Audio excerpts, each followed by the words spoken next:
Hello দর্শকবৃন্দ, আশা করি আপনারা সকলে ভালো আছেন। আপনাদের সকলকে স্বাগত আমাদের এই চ্যানেলের মধ্যে। আপনারা বাংলাদেশ সম্বন্ধে তো ভালোই দেখছেন, কি হচ্ছে কি না হচ্ছে। অনেকে এটা সাপোর্টও করছেন, অনেকে সাপোর্ট করছেন না। কেউ শেখ হাসিনাকে ভালো বলছেন, কেউ খালেদা জিয়াকে ভালো বলছেন, কেউ আওয়ামী লীগকে ভালো বলছেন, কেউ বিএনপিকে ভালো বলছেন।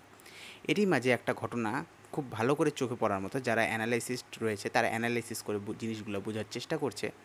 হঠাৎ করে একটা ছাত্র আন্দোলন এত বড় রূপ নিল কীভাবে? ওকে, সেটা একটু ডিসক্রাইব করা যাক ভালো করে। ডেসক্রাইব করতে গেলে আপনি প্রথমে যে জিনিসটা লক্ষ্য করতে পারবেন যে এত ছাত্র রাস্তার মধ্যে নেমেছে, এদের খাওয়া থাকার ব্যবস্থা কারা নিচ্ছে?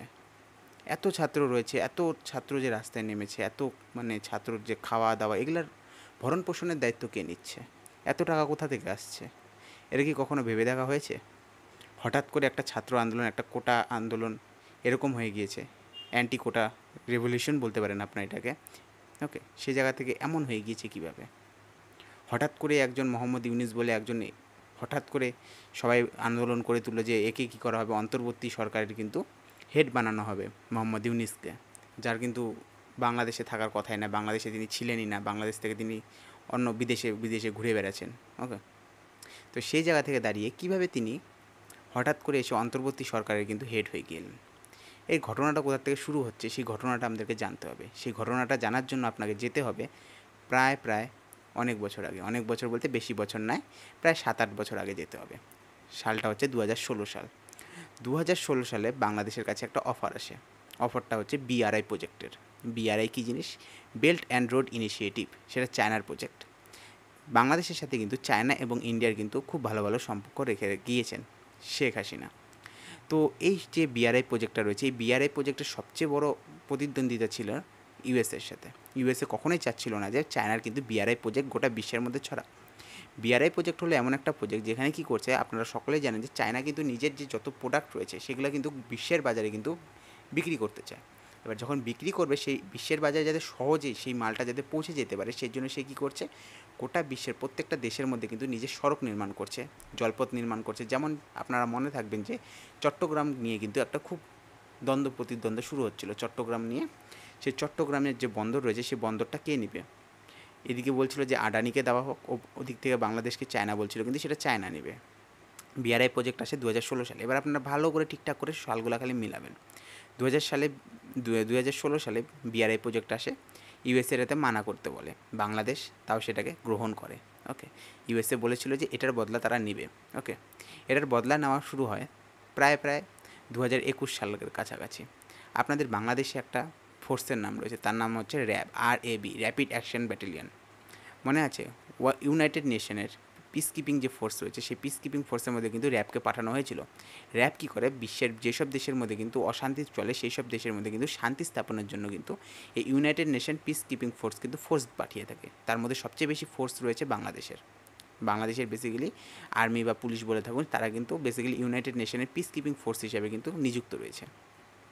2021 সালে আমেরিকা কী করে, এই পিস কিপিং ফোর্সকে কিন্তু ব্যান্ড করে দেয়। বলা হয় যে এই পিস কিপিং ফোর্স কিন্তু বাংলাদেশের অনেকজনকে মানে মেরে ফেলেছে। শেখ হাসিনার কথা অনুসারে যারা সরকারের বিরোধিতা করতো তাদের কিন্তু এই পিস কিপিং ফোর্সের যে অন্তর্গত যে র্যাব ছিল, র্যাপিড অ্যাকশন ব্যাটালিয়ন, সেই র্যাপিড অ্যাকশন ব্যাটালিয়ন কিন্তু বারবার কিন্তু এদের ওপর কিন্তু বারবার একটা হচ্ছে মানে আঘাত আনার চেষ্টা করা হয়েছে। যে র্যাব কিন্তু কী বলা হচ্ছিলো, যে র্যাব হচ্ছে নৃশংসভাবে অনেকজনকে হত্যা করেছে। আরও সময় আগাবে। ওকে, সময় আগাতে আগাতে এসে যায় জুন মাস, 21শে জুনের কাছাকাছি, 2023 সালের কাছাকাছি। 2023 সালে হঠাৎ করে শেখ হাসিনা একদিন বলে বেড়ায় যে একজন শ্বেতাঙ্গ ব্যক্তি আছে যে কিন্তু কী করছে, আমাদের চায় না যে শেখ হাসিনা কিন্তু সিংহাসনে বসে থাকুক। ওকে, সেই জায়গা থেকে আর একটু সময় আগায়, সিংহাসনে যেহেতু বসে থাকুক কথাটা বলেছে, সেক্ষেত্রে কিন্তু বাংলাদেশের মিডিয়াতে একটা হালচাল পড়ে যায়। তারা ভাবতে থাকে যে কে এমন রয়েছে যে বলেছে যে সে চায় না হচ্ছে শেখ হাসিনা কিন্তু সিংহাসনে বসে থাকুক। আর একটু সময় আগাবে, সময় আগানো এগোতে এগোতে আসবে সেপ্টেম্বর মাস 2023 সালের কাছাকাছি। সেই সময় ইউএসএ কী বলে, ইউএসএ সেই সময় এসে বলে যে কী বলছে, ইউএসএ এসে বলছে যে শেখ হাসিনা নাকি তার দেশের মধ্যে ভালো করে ইলেকশন কন্ডাক্ট করাচ্ছে না, ইলেকশন বলতে নির্বাচন কন্ডাক্ট করাচ্ছে না। এবার আরেকটা সমস্যা এসে দাঁড়িয়েছে, শেখ হাসিনা ইলেকশন কন্ডাক্ট করাচ্ছে না, এমনই সময় কিন্তু ইউএসএ নিজের প্রতিনিধি পাঠায়, তার নাম হচ্ছে ডোনাল্ড লু এসে কার সাথে দেখা করবে আপনাদের মনে হয়? অনেকে ভাববেন যে শেখ হাসিনার সাথে দেখা করছে, কারণ আমেরিকার একজন প্রতিনিধি এসেছে, সে তো দেশের প্রধানমন্ত্রীর সাথে দেখা করতে এসেছে। না, সে এসে দেখা করে কার সাথে? সে এসে দেখা করে বাংলাদেশের দ্বিতীয় সেকেন্ড লার্জেস্ট পার্টি বিএনপির সাথে। ওকে, শেখ হাসিনার বিরোধিতা করে যে দল, তার নাম হচ্ছে বিএনপি। এই বিএনপির সাথে দেখা করে, আপনি ভাবুন ইউএসের একজন আসছে, সে বিএনপির সাথে দেখা করছে। সাথে সাথে কার সাথে দেখা করে? সাথে সাথে দেখা করে জামাতি ইসলামীর সাথে। জামাতি ইসলামীর সাথে যখনই দেখা করে ফেলেছে, আপনি ভাবুন ইউএস থেকে কেউ আসে, সেই দেশের নেতৃত্ব যে রয়েছে তার সাথে দেখা না করে তার বিরোধী দলের সাথে দেখা করছে। ডোনাল্ড লু আসে, জামাতি ইসলামীর সাথে বিএনপির সাথে দেখা করে চলে যায়। বাস, এরপরে কিন্তু ইলেকশনের নির্বাচনের দিন ঘোষণা করা হয়, এবং দিন ঘোষণার সময় কিন্তু কী করা হয়? বিএনপি বলে এবার আমি ভোটেই লড়বো না। বিএনপি কী বলছে? আমি ভোটেই লড়বো না। আপনি ডট কানেক্ট করুন, ডোনাল্ড লু এসেছে, ডোনাল্ড লু এসে কী করছে? বিএনপির সাথে জামাতি ইসলামীর সাথে দেখা করছে। জামাতি ইসলামকে কী করা হয়েছে? ব্যান্ড করে দেওয়া হয়েছে কোর্টের থেকে, সে ভোটে লড়তে পারবে না, ব্যান্ড করা। বিএনপিকে কী করা হয়েছে? বিএনপি বলছে এবার আমি ভোটেই লড়বো না। মানে এমন জায়গায় একটা পরিস্থিতি তৈরি হয়ে গিয়েছে। এর ফলে কি একটা ন্যারেটিভ তৈরি হয়ে গেছে বাংলাদেশের লোকের মনে, যে শেখ হাসিনা কী করতে চাচ্ছে? একনায়কতন্ত্র প্রতিষ্ঠা করার চেষ্টা করছে। কার মতো করে? হিটলারের মতো করে একনায়কতন্ত্র প্রতিষ্ঠা করার চেষ্টা করছে। বাস, জনগণের মধ্যে রোষ তৈরি হয়ে গেছে। তাদের শুধুমাত্র শেখ হাসিনায় ভোটে দাঁড়িয়েছে, আওয়ামী লীগই ভোটে দাঁড়িয়েছে, একতরফা ভোটে জিতে গিয়েছে। বিএনপিকে কেউ কেউ বলছিল যে আপনি ভোটে দাঁড়াবেন না, বিএনপি তো সেকেন্ড লার্জেস্ট পার্টি, সেখানে ভোটে দাঁড়ায়নি। আর একটু সময় আগাবে। সময় এবার কখন আসবে? ভোট হয়ে গিয়েছে, এবার সময় চলে আসবে এই বছর। এই বছর কী হয়েছে? মে মাস নাগাদ কিন্তু বলেছে, শেখ হাসিনা ঘোষণা করেছে যে আমেরিকা কী করছে? আমেরিকা নিজের জন্য একটা কিন্তু নেভাল বেস চায়। আপনাদের বাংলাদেশে একটা দ্বীপ রয়েছে যার নাম হচ্ছে সেন্ট মার্টিন দ্বীপ। সেন্ট মার্টিন দ্বীপে কোনো প্রকার কাজকর্ম হয় না, কিন্তু সেই দ্বীপটা কিন্তু লোকেশন বেসিসে খুব একটা ভালো জায়গা। এবার বাংলাদেশের সাথে যেহেতু চায়নার ভালো রিলেশন, ইন্ডিয়ার ভালো রিলেশন, এবার সেখানে যদি বাংলাদেশের মধ্যে যদি এসে ইউএসএ বসে যায়, ইউএসএ কী করবে? চায়নার উপরও লক্ষ্য রাখবে, ইন্ডিয়ার উপরও লক্ষ্য রাখবে ওখান থেকে। এর ফলে কী হবে? বঙ্গোপসাগরের ওপর, ভারত মহাসাগরের ওপর কিন্তু ইউএসএর কিন্তু একটা শক্তিশালী মজবুত জায়গা হয়ে যাবে। সেটা ইন্ডিয়া কখনো চাইতো না, চায়নাও কখনো চাইতো না। তার জন্য কিন্তু শেখ হাসিনা বারবার সেটা মানা করে দিয়েছে। শেখ হাসিনা বলেছিল যে বিএনপি কিন্তু এই যে ল্যান্ডটা রয়েছে, অর্থাৎ এই আইল্যান্ডটা যে রয়েছে, সেটা কিন্তু বিক্রি করতে চায়। সেন্ট মার্টিন আইল্যান্ড, এটা হচ্ছে বাংলাদেশের লোকরা ভালো করে জানবে। সময় আরও বদলাচ্ছে, সময় আরও বদলাতে বদলাতে হঠাৎ একদিন কী করে? সুপ্রিম কোর্ট কিন্তু ঘোষণা করে যে পূর্বের যে কোটা সিস্টেম ছিল, সেই কোটা সিস্টেম আবার ফিরে আসবে। 30% কী করা হবে? যারা মানে মুক্তিযোদ্ধা ছিল তাদের পরিবারদের কোটা দেওয়া হবে, এবং বাকি সব মিলে 50% প্লাসই একটা কোটা সিস্টেম চালু করে দেওয়া হয়। হঠাৎ আন্দোলন বেড়ে যায়। আন্দোলন বেড়ে যাওয়ার পরে ছাত্ররা রাস্তায় চলে আসে। ছাত্ররা রাস্তায় আসার পরে কী ঘটনা ঘটে? শেখ হাসিনা আবার বলে না, কোটা রাখা হবে না, শুধুমাত্র 7% কোটা দেওয়া হবে, 93% কোটা কিন্তু মেরিট বেসেই হবে। সব তো শান্ত হয়ে যাওয়ার কথা, সব কিছু শান্ত হয়ে যায়। এরপর আরেকজন আসে আমেরিকার থেকে, তার নাম পিটার হাক্স। জানেন এই পিটার হাক্সকে বিএনপি কী বলেছে? ফারিস্তা। বিএনপি কিন্তু একজন ইউএসের অ্যাম্বাসেডারকে কিন্তু ফারিস্তার রূপ দিয়েছে, বলছে যে ফারিস্তা এসেছে আমাদেরকে বাঁচাতে। এই পিটার হাক্স জানেন 25শে জুলাই কিন্তু বাংলাদেশ ছেড়ে চলে যায়। পিটার হাক্স এমন কি জানতো যে 25শে জুলাইতেই কিন্তু সে বাংলাদেশ ছেড়ে চলে যায়, এবং আন্দোলন বাংলাদেশে পুনরায় শুরু হয়। ঠিক আছে, আন্দোলন শুরু হয়েছে, খুব ভালো ব্যাপার। আন্দোলনে কি বলা হয়? যতজন কিন্তু শহীদ হয়েছিল এই যে তাদের এই আন্দোলনের মধ্যে, যাদের যাদের ওপর পুলিশ কিন্তু গুলি চালিয়েছিল, তাদেরকে কী করতে হবে? শাস্তি দিতে হবে। এমন 9টা তারা পুরোপুরি দফা নিয়ে আসে। 9টা তাদের মাং থাকে যে 9টা কী করতে হবে? যে তাদের দাবি মানতে হবে। 9টা দাবি কিন্তু শেষে গিয়ে একটা দাবিতে পরিণত হয়। সেই দাবিটা কী থাকে? সেই দাবিটা থাকে যে একটাই জিনিস, যে শেখ হাসিনাকে পদত্যাগ করতে হবে। বাহ, খুব সুন্দর, মানে খুব খাপে খাপে খাপ মিলছে। শেখ হাসিনার বিরুদ্ধে ঢাকা মার্চ শুরু হয়ে যায়, ঢাকাতে সবাই পৌঁছানোর চেষ্টা করে। শেখ হাসিনা থেকে সেখান থেকে চলে যায়, গিয়ে কোথায় উঠে? ইন্ডিয়াতে উঠে। ইন্ডিয়াতে উঠে কোথায় যাওয়ার জন্য চেষ্টা করে? লন্ডনে। যাইতে পারবে না, কারণ কি? সেটা ইউএসের অ্যালাইভ। ওকে, ইউএসের সাথে কিন্তু এদের কিন্তু খুব সম্পর্ক ভালো, ইংল্যান্ডের। শেখ হাসিনা কোথায় যাওয়ার চেষ্টা করে? ইউএসএতে যাওয়ার চেষ্টা করে। ইউএসএতে যেতে পারেনি, ইউএসএ তার ভিসা ক্যান্সেল করে দেয়। ভিসা ক্যান্সেল কেন করে? হঠাৎ ভিসা ক্যান্সেল কীভাবে করছে? ক্যানাডাতে যেতে চায়, যেতে পারছে না। কেন ক্যানাডাতে যেতে পারছে না? শেখ হাসিনার বাবা শেখ মুজিবুর রহমান, আপনাদের যে বঙ্গপিতা রয়েছে, তাকে যারা মেরেছিল তারা এখন কোথায় স্মরণ নিয়ে রয়েছে জানেন? ক্যানাডা এবং ইউএসএর মধ্যে। ইউএসএ তাদেরকে স্মরণ দিয়ে রেখেছে। যেমন ইন্ডিয়া থেকে কেউ যখন কোনো কিছু ক্রাইম করে কোথায় পালিয়ে যায়? প্রথমে ইংল্যান্ডে পালিয়ে যায়, কিংবা ইউএসএ, ক্যানাডা। খালিস্তানি মুভমেন্ট ইন্ডিয়ার মনে আছে? খালিস্তানিগুলো কোথাকার ছিল? ক্যানাডার ছিল। যত এদিক থেকে ক্রাইম করে যাচ্ছে সব ক্যানাডায় গিয়ে বসে যাচ্ছে, আর ক্যানাডায় গিয়ে আপনি হাত দিতে পারবেন না তাদেরকে। সেখানে গিয়ে তারা বসে গেছে। শেখ মুজিবুর রহমানকে যারা কিন্তু হত্যা করেছিল তারা কিন্তু সেখানে গিয়ে বসে গেছে। আপনাদের সোশ্যাল মিডিয়া একজন রয়েছে, বৃদ্ধ বয়স্ক রয়েছে, তারাও গালাগালি করে প্রচণ্ড পরিমাণের। তারা কিন্তু এখন বিদেশে রয়েছে, দেশে আসছে না। ওকে, এখন আসবে, এখন আপনাদের দেশে আসবে, কেন আসবে না? এখন তো সব কিছু সমাধান হয়ে গিয়েছে। এবার দেখেন ঘটনা কী হয়। ঘটনা এমন হয়ে থাকে, আপনাদের অন্তর্বর্তী সরকার গঠন হয় এবং ইউএসএ প্রেসের সামনে এসে বলে যে তারা এই অন্তর্বর্তী সরকারকে সাপোর্ট করে। আপনি ভাবুন, আপনাদের বাংলাদেশে কত কত বিলিয়ন ডলারের আপনাদের ইকোনমি। ইউএসএর 32 এখন হবে না, 25 বিলিয়ন, বিলিয়ন বলছি, 32 বলা হচ্ছে 32, কিন্তু অ্যাকচুয়ালি 25, খাতা কলমে 25 বিলিয়ন, $1 ট্রিলিয়ন কিন্তু তাদের ইকোনমি, ট্রিলিয়ন। ইন্ডিয়ার ইকোনমি বলা হচ্ছে যে 2.5 বা 3.5-এর কাছাকাছি, এত ট্রিলিয়ন ইকোনমি। চায়নার কাছে রয়েছে 16 ট্রিলিয়ন ইকোনমি। ইউএসের মতো একটা দেশ যে গোটা বিশ্বকে কাঁপিয়ে রেখেছে, সে বাংলাদেশের মতো একটা জায়গার জন্য, মানে বাংলাদেশের একটা সরকারের জন্য কিন্তু তারা প্রেসে এসে বলছে যে আমরা এই অন্তর্বর্তী সরকারের সাথে কাজ করতে ইচ্ছা প্রকাশ করছি। হঠাৎ ইচ্ছা প্রকাশ করছেন, বিনা কারণে ইচ্ছা। এর আগে আমরা কোথায় দেখেছি? সাদ্দাম হোসেন, আপনারা মনে রাখবেন, মিডল ইস্টে যখন যুদ্ধ হয়, ইরান ইরাক যুদ্ধ, ইরান ইরাক কুয়েত এদের সাথে যখন যুদ্ধ হয়, সাদ্দাম হোসেনকে কীভাবে মারা হয়েছিল। লিবিয়ায় মোহাম্মদ গাদ্দাফি, সেখানেও কিন্তু বলা হয়েছিল, গাদ্দাফি কী বলেছিল, ভালো করে লক্ষ্য করুন।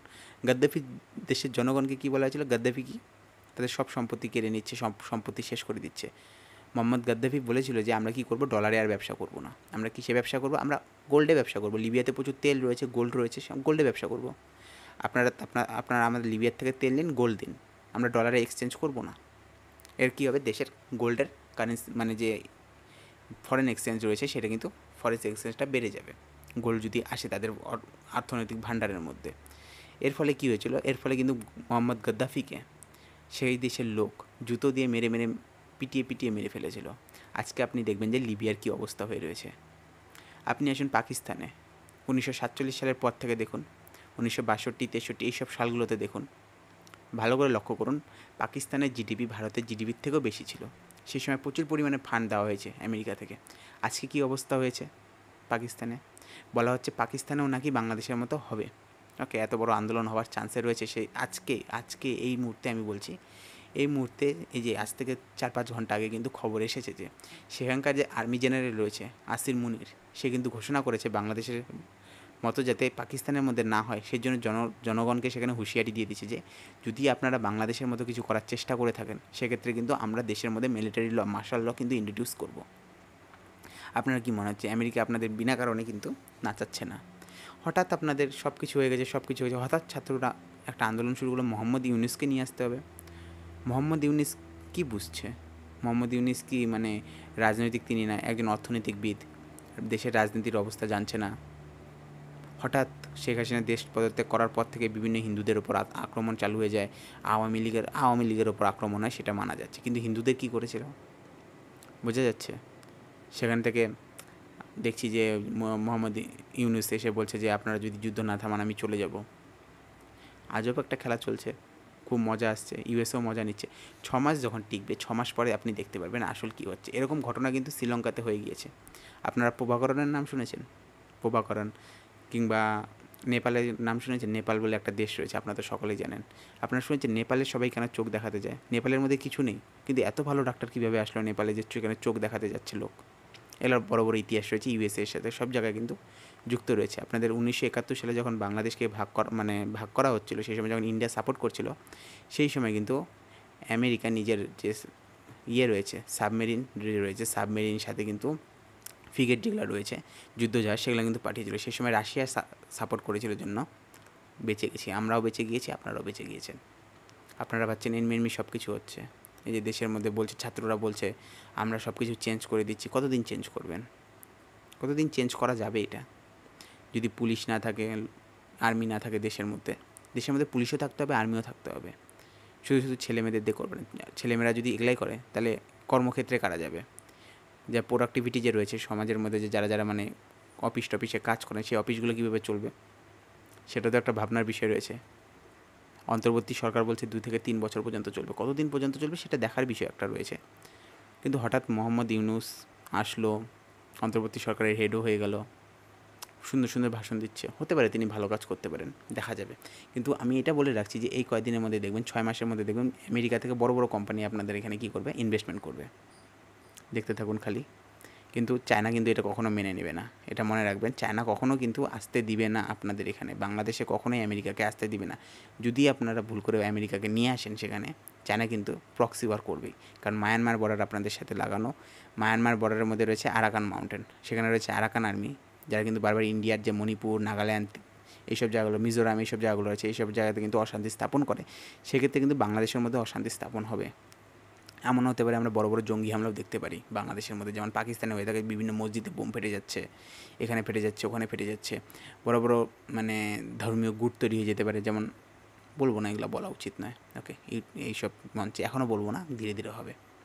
ইনভেস্টমেন্ট প্রচুর পরিমাণে আসবে। পাকিস্তানেও একসময় প্রচুর ইনভেস্টমেন্ট এসেছিলো, কী হয়েছে? কিছু হয়নি। এখন দেখছেন কোথায় পড়ে রয়েছে। এর জন্য কিন্তু বলা হচ্ছিলো যে কখনও কিন্তু কারো হাত ধরে চলবে না। এইটাই বলা হচ্ছে, ধর্মনিরপেক্ষ দেশ থাকা উচিত আর গুট নিরপেক্ষ দেশ থাকা উচিত। যখন আমাদের জওহরলাল নেহরু প্রধানমন্ত্রী ছিল, তাকে কিন্তু বলা হয়েছিল যে আমেরিকা বলেছিল যে আমাদের সাথে মিলে যাও, রাশিয়া বলেছিল আমাদের সাথে মিলে যাও। জওহরলাল নেহরু বলেছিল আমি কারোর সাথে মিলবো না। মিশরকে সাথে নিয়েছে, সাথে কী রয়েছে? যুগোস্লাভিয়া ছিল, সাথে হচ্ছে ইন্ডিয়া ছিল।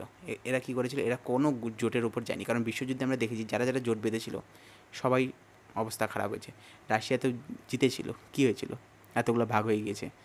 Armenia, Azerbaijan, Georgia, Tajikistan, Turkmenistan, Kazakhstan, Kyrgyzstan, এসবগুলো তো একসময় রাশিয়ার অংশ ছিল। আজকে নেই। ব্রিটেনও তো একসময় শক্তিধর ছিল। ওয়ার্ল্ড ওয়ারের পরে কী হয়েছে? কিছু নেই। একসময় কত পাওয়ারফুল ছিল।